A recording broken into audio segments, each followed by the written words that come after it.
Ladies and gentlemen, I'm Ralph Staub, your Screen Snapshots director, and I have the great honor and pleasure to present quite a number of the outstanding members of the American Society of Authors, Composers. Oh, I'm sorry. Of American Society of Composers, Authors, Publishers. Don't leave the publishers out. We need it. Yes, right. And we're here honoring Al Jolson. This is the Al Jolson Memorial at Memorial Park in Los Angeles, California. And this gentleman that's been cueing me is L. Wolf Gilbert, who was the West Coast representative of ASCAP and on the board of directors. I'm a member of the board of directors. And he wrote, what is it? I forgot. Waiting for the Robert E. Lee? Oh, that's right, the Robert E. Lee. Wolfie, will you take over? Oh, I'd love to. This is a pleasure. I'm with my pals, my colleagues, and here we are to pay our tribute to the great Al Jolson. I think I ought to pick for our first contestant, Sidney Clare. We call him Pappy. This is a fellow who's one of the best liked guys in our business. We just have a whole lot of respect and regard for him. Thank you. Now, you tell me and tell this audience, what song of these songs did Al sing, Real good? An outstanding performance, yeah. Well, I still have the record of I Climbed the Highest Mountain. He did it when it was first written. You think you've got the record? Well, You I've have got it? the other one that's sold, too. I've got that one. I love it. Yeah? Magnificent job. Thank you. Sidney, I'm glad you're here with us today. Thank you. Well, now we go to a man who's also of the school that we call Tin Pan Alley, goes way back to the old days with Waterson, Berlin, and Snyder. This is a fella who is a symbol of our business, a fella that we call Mo, and to you he is known as M.K. Jerome. Thank you, Wolfie. Thank you. Look here. Just look.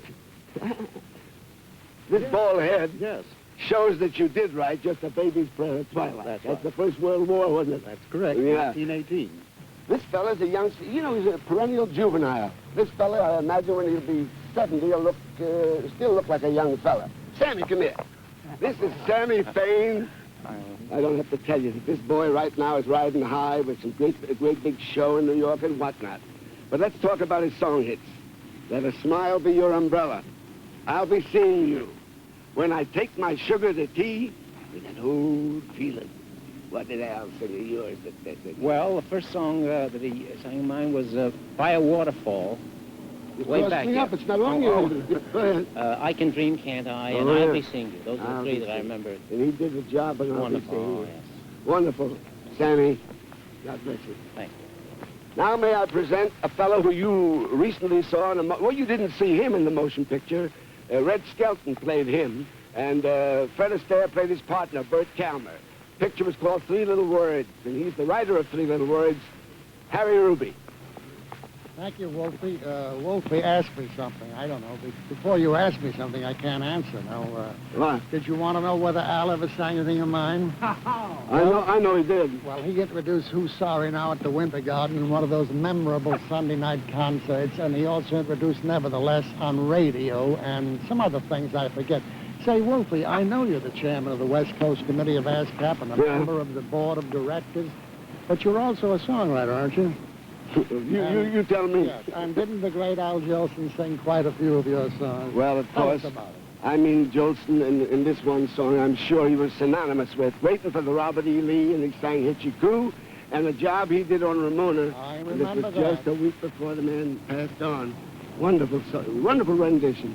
Harry, I'm so glad that you and I can stand side by side here and pay our respects to that great talent.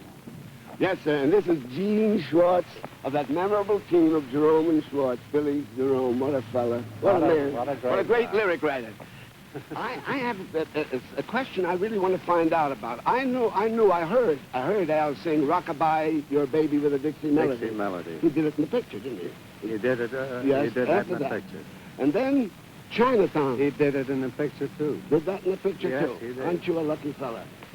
Now we come to a fella who, among the lyric writers, is a standout because of the many, many songs he's written, and down-to-earth songs that live. They're immortal songs because they're the type of songs that never die.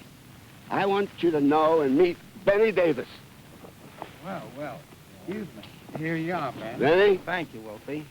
Benjamin, I don't have to tell you that Jolson sang Margie. Well, I heard him do it, yes, quite a number of times. Yes. Thanks And to Joe. Babyface? Babyface is one of his big standout songs. You wrote that with Harry X. That's right. Harry X, the boy that played piano for him. And Nobody's Baby. Nobody's Baby, and so many others. I just want to put one little word in, I think, as a songwriter, and say that there's a line around that says, does the song make the singer, or does the singer make the song? I think in Al's case, I'd be inclined to say that the singer made the song. What do you think? I think we'd all vote the same way. Yeah, that was one great guy and a great song singer. Probably the tops. The best. Oh, he was, no Benny? question. I hope you have a nice stay here. Thank you. Come up to the house some night. I certainly would be glad to. Goodbye, Benny. Well, we have a representative here with us today, a man who comes from the great windy city of Chicago. This man is synonymous with Chicago and great songs. Now you meet Isham Jones. Isham, hit it. Hi. Brother, how do you like California now? It's wonderful. Well, I mean, compared with Chicago, how do you like it? You're still wonderful. Good. Now, the Chamber of Commerce will love that. Now, here, I see among your great songs, of course, my favorite and everybody's favorite, the name of that great motion picture was I'll See You in My Dreams. And then, of course, it had to be you. I can just see the old Sherman House in Chicago, and you and your saxophone in the orchestra.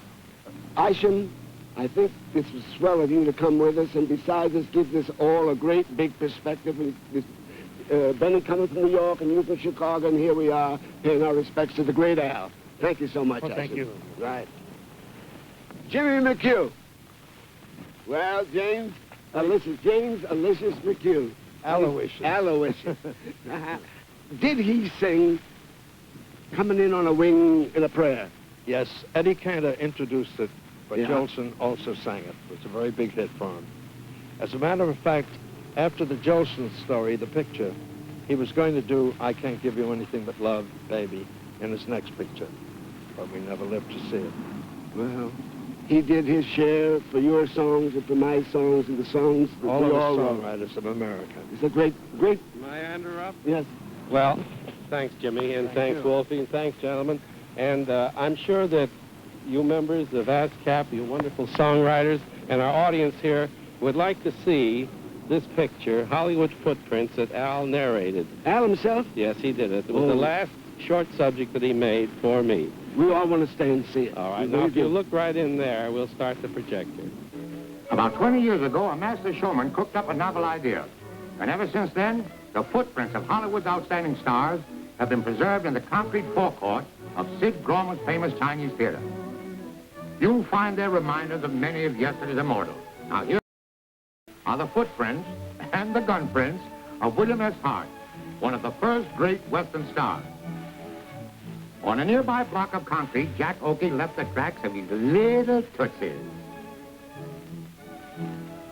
The footprints of Joan Crawford, the top flight star for more than 20 years, always draw the attention of the fans. In all, 125 screen stars are now honored in the forecourt of the Chinese. Now here are the prints and the signature of Irene Dunn. How are the impressions taken? Well, our screen snapshot cameraman has been present on many such occasions. Now let's have a look. Right jaw, folks, the guest of honor this occasion was me, Al Jolson. Talking pictures were new then. Don't be fooled by my clowning. When I saw the crowd that had gathered to watch me get dunked in the wet cement, I was as nervous as a prima donna on the opening night of a new opera.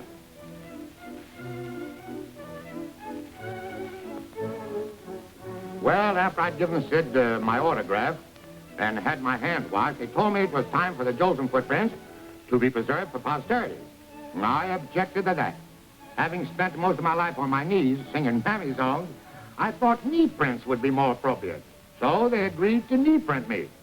It was easier said than done, but done it was. Thanks to some expert assistance from Sid and his cement man, well, sometime during the ruckus, I think that's the word, they managed to get one extra print, and I've always been sorry that the cement men blotted it out. You see, the way I had to use my knees, I need a spare.